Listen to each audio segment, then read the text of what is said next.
All right, ladies and gentlemen, welcome back to the channel. Tonight, we're going to be talking about the 2-1 Green Bay Packers. I don't care what the NFL media has to say. I don't care what your average naysayer has to say. No matter how you want to cut it, an 18-point comeback victory in the fourth quarter is impressive in and of itself. We're learning a lot about this Green Bay Packers team. Is Jordan Love a perfect quarterback? No. Does he need to get more reps? Does he need a little bit of more touch? Are there some loose ends to screw in? Of course.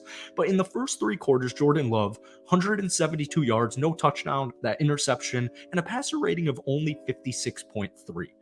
What did we see in the fourth quarter? It was a night and day difference from last week against Atlanta. If you guys remember, Jordan Love and this Packers offense in the fourth quarter, we crumbled. We crumbled like a day-old cookie that's been sitting out all stale. Fourth quarter yesterday, Jordan Love, 126 yards, 2 touchdowns, and an interception. And Packers fans were aware of this. I have to reiterate, there was no Jair Alexander. There was no David Bakhtiari. There was no Aaron Jones. There is no Christian Watson. We are a little bit banged up, but I do want to say, don't panic, because first off, we just won with, like 4 star players missing, and we were missing other players as well. But that Thursday night matchup against Detroit, I have a feeling that they were resting guys like Jair, D-back, Watson, and Jones so that they would be good to go for that primetime matchup. We're going to talk everything Green Bay Packers in tonight's video, but before we do, if you guys enjoy it, be sure to hit that like button, hit that sub button. I am a diehard cheesehead. I post daily NFL videos along with several Packers videos every single week. Packers fans, I love you guys. Like I said, I'm a diehard cheesehead. If we could try and get this video to 500 likes, that would mean a lot to me. All right, man, here's the thing. People are chalking it up saying, oh, yeah, Derek Carr got injured, blah, blah, blah. I mean, cry me a freaking river. I mean, that's what I have to say. Cry me a freaking river. I don't pick that. I didn't decide for Derek Carr to get injured. They made not even a blunder, because you can't control injuries. But what did Green Bay do when Derek Carr got injured? They took advantage. What else are they supposed to do? Yes, I'm glad they executed and took advantage of it.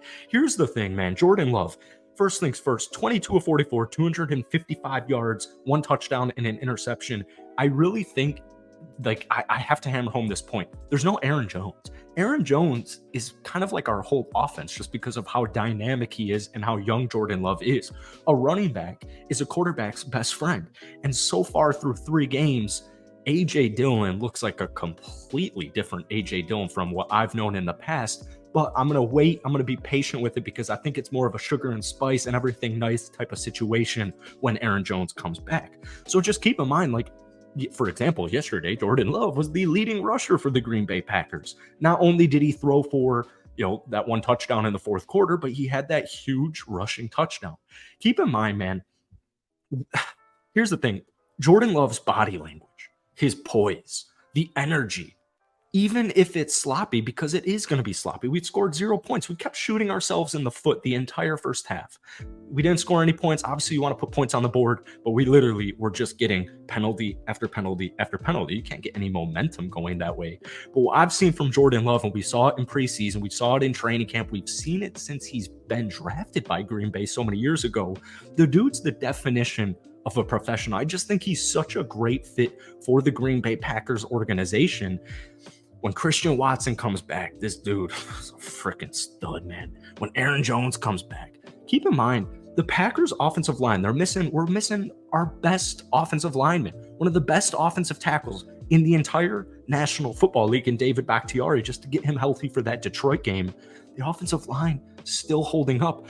We said it on this channel, and Packers fans agreed with me. Every non-Packers fan disagreed with me all summer, man. This Packers defense is that freaking good. This Packers offensive line is that freaking good. The Packers, even though they're young, they're the youngest team in the National Football League, there's talent, there's pop, and there's zip. There's playmakers on all sides of the ball. There are so many first-rounders specifically on the defense. Shout out Rashawn Gary. We talked about him in our recap video last night, but Rashawn, after he got injured last season, it just really sucked, because he was drafted so high, such high expectations. It took him a little bit to get going, but welcome back. Rashawn Gary, 3 sacks yesterday. Huge, big-time player. Everybody on this defense, I just kind of love. Now, there were some unfortunate injuries. For example, Devondre Campbell. But, man, Devontae Wyatt, some of these younger guys that people don't even know about, actually. Like, your average non-Packers fan doesn't know who Devontae Wyatt is. I saw something in that final game last year against Detroit, and I've certainly seen something through his first 3 games. Kenny Clark. I don't know why Kenny Clark he's so I feel like he's underrated, but I feel like that might not be the best word to describe him because people know Kenny Clark is good, but I don't think they're able to really comprehend how big of an impact Kenny Clark is because he's not like he's getting 15 sacks a season, especially where he plays his positional. It's just kind of, if you're looking at box score, if you're looking at just season statistics, it's hard to really paint the full picture for, like Kenny Clark's a star.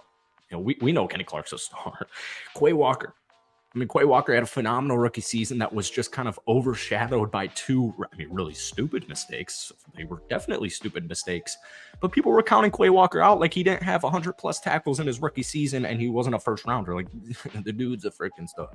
Once again, no Jair Alexander. The Saints, this was an undefeated football team. I don't want to hear it, man. I am so excited. I know my Lions fans on this channel. I know my Packers fans. We are all so excited for this Detroit Lions game. Here's the thing.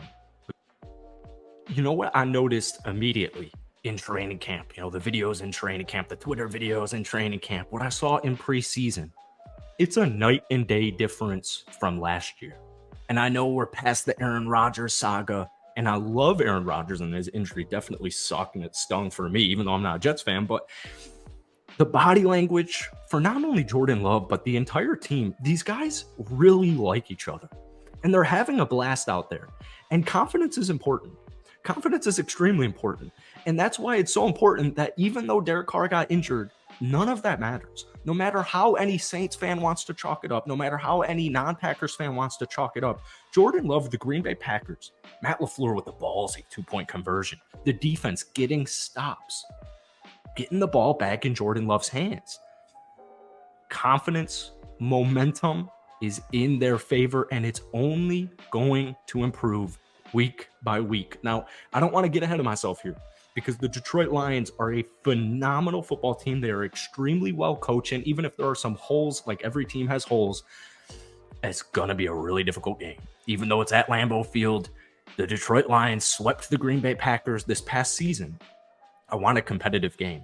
And if the Green Bay Packers can pull it off, forget about it.